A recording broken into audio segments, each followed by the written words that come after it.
Svi mi koji uzgajamo biljke, brinemo se o njima, prihranjujemo ih, održavamo njihov izgled i uvijek tražimo prirodne načine kako da ih zaštitimo od bolesti i štetnika. Postoji mnogo prirodnih preparata koje možemo sami napraviti i koje možemo iskoristiti od samog početka uzgoja biljaka. Nadamo se da ste do sada pratili naše savjete o prirodnoj zaštiti i prihrani biljaka. Pozorno pratite i ovaj video jer nagradno pitanje će biti na kraju, a odgovor pišite u komentaru i možda baš vi osvojite vrijedni poklon u našem darivanju. U današnjem videu govoriti ćemo o prirodnoj zaštiti biljaka od gljivičnih oboljenja, prihrani i borbi protiv štetnika. A sve to nam omogućuje jedan prirodni prah koji svi, vjerujem, imate u svojoj kuhinji. Radi se o cimetu u prahu. Cimet je poznati začin za kuhanje koji se uglavnom koristi u kolačima i desertima. U prirodnoj medicini cimet se cijeni kao sredstvo protiv gljivica i za dezinfekciju. Ispostavilo se da je također vrijedno cijeniti mogućnost korištenja cimeta u vrtu, jer može pomoći u odbijanju insekata, borbi protiv patogenih gljivica i kod ukorjenjavanja reznica. Jeste li znali da je običan stari kuhinski cimet nevjerovatan fungicid? I ne samo to, već se cimet može koristiti u vrtu na mnogo različitih načina. U nastavku vam otkrivamo kako na te različite načine koristiti cimet za biljke. Od ubojice gljivica do hormona za ukorjenjavanje. Cimet vam je odličan saveznik. Sada je vrijeme pripreme presadnica različitog povrća. Zbog nestabilnog vremena, promjena u temperaturama, javljaju se različita stanja kako na biljkama, tako i na zemlji u kojoj se one nalaze. Upravo zato cimet je spas za vaše presadnice. Niz bolesti koje napadaju sjeme ili sadnicu prije ili nakon klijanja mogu uzrokovati propadanje sadnice. Mogu biti uzrokovane različitim gljivicama i uslovima u tlu. Naime, ako posipate zemlju oko sadnica cimetom, to će spriječiti zadržavanje vlage. Ovo također ima puno smisla jer cimet ima antigljivična svojstva. Gljivice se, svi znamo, najbolje razvijaju u tim vlažnim uslovima, pa se na ovaj način može efikasno spriječiti njihova pojava. Sama proizvodnja presadnica je uvijek rizična zbog velikog broja gljivica i drugih uzročnika oboljenja koji napadaju sjeme u fazi klijanja i nicanja, kao i mlade bespomoćne biljke. Cimet ima antigljivično djelovanje, odnosno sprječava razvoj gljivica. Osim što može spriječiti propadanje sjemena i presadnica, također će spriječiti razvoj gljivica i zelenih algi na površini supstrata, kada uzgajamo rasad povrća ili cvijeća. Drugo djelovanje njegovog praha je to što dobro upija vlagu i tu osobinu možemo iskoristiti želimo li brzo smanjiti vlažnost površinskog sloja supstrata oko biljaka. Time ćemo spriječiti truljenje sjemena i mladih biljaka zbog suvišne vlage.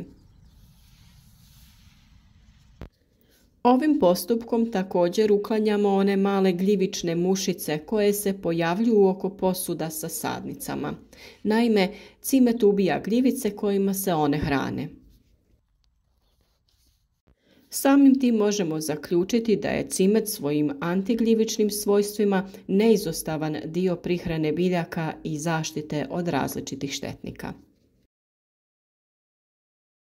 Primjena je vrlo jednostavna, lagano pospite po zemlji oko biljaka u tankom sloju i ostavite da djeluje. I ne brinite, neće naštetiti vašim biljkama, naprotiv. On ima puno korisnih sastojaka koji će čak ojačati vaše biljke, popraviti njihov imunitet i otpornost, te će one bolje i kvalitetnije napredovati. U posebnom videu smo govorili o tome kako cimet također možete koristiti kao hormon za bolje ukorjenjavanje biljaka.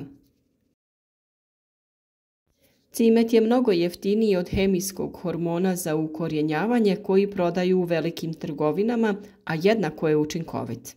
Samo odrežite reznicu, a zatim nanesite cimet u prahu na rez prije nego što ju stavite u zemlju. Sa nekim pomagalom napravite prostor u koji ćete staviti reznicu, jer ukoliko bi je utiskivali u zemlju, cimet bi spao i ne bi odradio svoju zadaću. Cimet u vrtu se može koristiti i kao repelent u borbi protiv mrava. Oni ne vole jak miris ove biljke, a jednostavno ga i upotrebljavamo. Prah pospemo ili još bolje napravimo liniju, to jest crticu od cimeta. Mravi izbjegavaju preći preko nje jer zrnca cimeta ostaju na njima. Miris im smeta i otežava komunikaciju sa drugim mravima. Ovaj začin neće ih ubiti, ali ako ste uporni, oni će potražiti drugo mjesto koje nema miris po cimetu. Osim mrava, također ni mnoge druge životinje ne vole miris cimeta. Zečevi, vjeverice, pa čak krtice i voluharice ne vole ga i smeta im taj prah. Ovaj začin nadražuje im oči, suzokožu nosa i usta. Neće otrovno djelovati na životinje, ali ima iritirajuće djelovanje zbog čega se nerado zadržavaju na mjestu gdje je on posipan. Još jedno odlično svojstvo cimeta jeste to što liječi rane na biljkama. Nerijetko se dogodi da pretjerano revno orezivanje ili pogreška sa alatom za uništavanje korova naprave rane na biljkama. Takve rane je potrebno sanirati. Jednostavno pospite cimet na ranu kako biste potaknuli zacjeljivanje i spriječili gljivičnu infekciju u isto vrijeme. Nakon sadnje paradajza stabljiku je potrebno oblikovati i tada preporučujemo zakidanje zaperaka. Također sa cimetom možete tretirati rane nakon uklanjanja zaperaka na paradajzu, krastavcu i paprici. Na tim ranama se u raznim uslovima mogu stvoriti gljivična oboljenja, a cimet će to učinkovito spriječiti. Cimet je također efikasno sredstvo za odvraćanje letećih kukaca. Poznato je da ulje cimeta odvraća leteće bube poput komaraca, a kada ga posipate po vrtu, cimet u prahu može imati isti učinak. Cimet je jako dobar i za vaše sobne biljke. Rješava plijesni i gljivice. Jednostavno pospite malo cimeta po tlu u posudama. Gljivice se naime pojavljuju kao mrlje bez boje na tlu, a najčešće se mogu osjetiti neugodni mirisi tokom zalijevanja. Kako biste bili sigurni da mlade biljke nisu napadnute bolestima, pripremite organsko sredstvo sa cimetom protiv gljivica.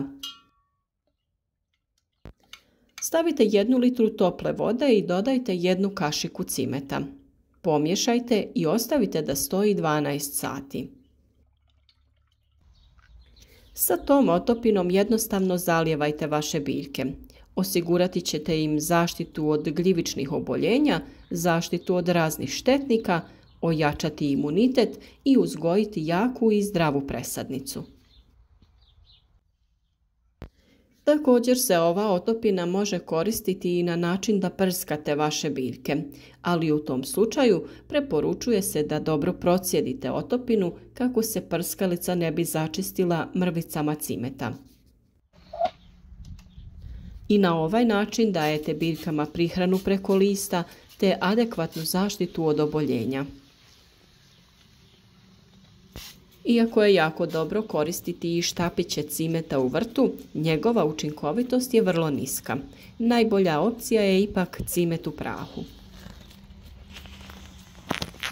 Naravno, cimet također ima neke nevjerovatne zdravstvene dobrobiti za nas, pa ga je sjajno uvijek imati pri ruci. A najbolje od svega je što ga uvijek lako možete pronaći u trgovini. U svakom slučaju vrijedi isprobati i ovaj jednostavan način, pogotovo u zaštiti mladih sadnica, i osigurati im zdrave i pogodne uslove za rast i razvoj bez štetnika i oboljenja. Za još sličnih savjeta zapratite naš kanal. Uz nas uzgojite mnoštvo zdravih biljaka. A ukoliko vam se ovaj savjet čini korisnim, isprobajte ga, ostavite like i podijelite sa prijateljima na društvenim mrežama, kako bi i oni pratili naše savjete i uzgajali u vlastitom vrtu zdrave i jake biljke. A današnje pitanje glasi: za koje sve namjene možemo koristiti cimet kod uzgoja biljaka? Odgovore pišite u komentaru, a naravno tu smo i za sva vaša pitanja i nedoumice. Što više pišete i komentirate, javljate nam se, to više uočavamo da ste aktivni i da ste zaljubljenici u biljke kao što smo i mi. Tim samim podižete i šanse da osvojite vrijedne poklone koje smo za vas pripremili.